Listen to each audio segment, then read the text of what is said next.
Morning. This is my latest one, Elvis. Okay, so Elvis, I was asked by somebody to make this Elvis doll, and it's actually going to an Elvis impersonator, a fella called Jim Brown down in Newton Arts, who's made £10,000, I think, for the Children's Hospice over the COVID time. He's been singing, I've watched him a couple of nights. He's been singing Elvis songs, and he's very good. So this is where this doll will be going, and I'm going to put a wee JB on it. It'll be lovely. So Elvis. So I thought I would, when I made the doll, I would put it into the pattern, and the pattern will be on my website later today. Okay, so here he is.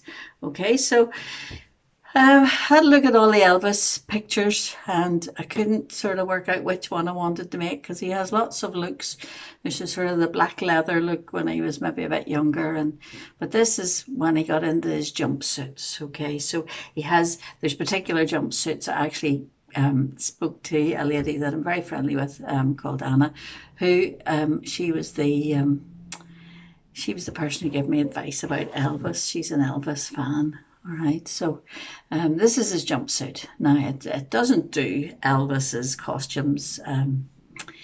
It doesn't do his costumes justice. You know, he has he's got a famous one with, you know, a golden eagle in the back of the costume, and they're all very blinging over the top. So I thought I would go for the jumpsuit. Thought this was the easiest. So he has white shoes, all right, and white trousers.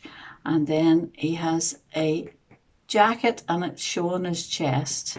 And I actually wrapped the jacket round. Then I stitched this on. This is stitched on separate, so it sort of lies open, you know, to show his chest. A stand-up collar, all right, and then fringes on his sleeves, all right. So fringes on his sleeves. I keep a box. There's actually a lady down the peninsula gave me a load of jewelry findings, all the bits. She used to be a jewelry maker, so I have that box, and there's so many things in that box. It's unbelievable. So I was able to dig out some little silver bits and some jewels to go around his belt. All right, so he's a very bling person. You could, if you're making it yourself, you could put more on, you know, any amount, even down the trousers and things.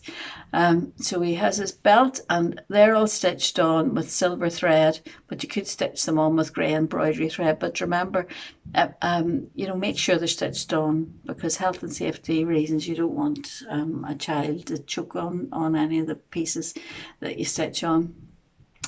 Then the last I put on is a medallion round his neck, and it's just, I keep all my bits.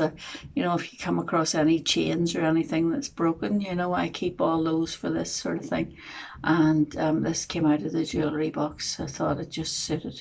So I also go in when I'm in charity shops, and always have a wee look at the beads and the jewellery to see if there's anything that sort of takes my eye and to put into the box.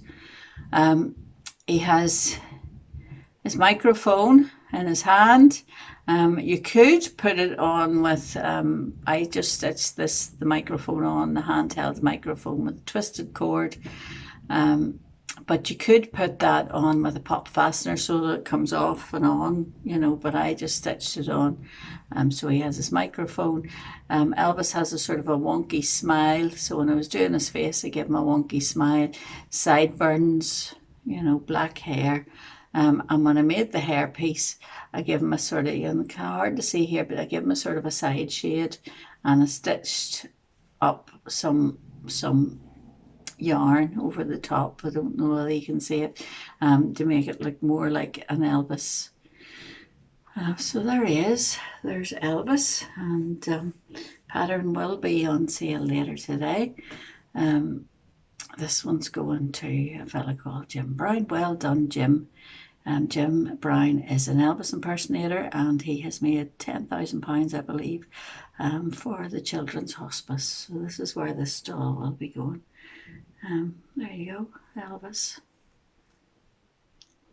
I think he's quite nice. Okay, have a good day.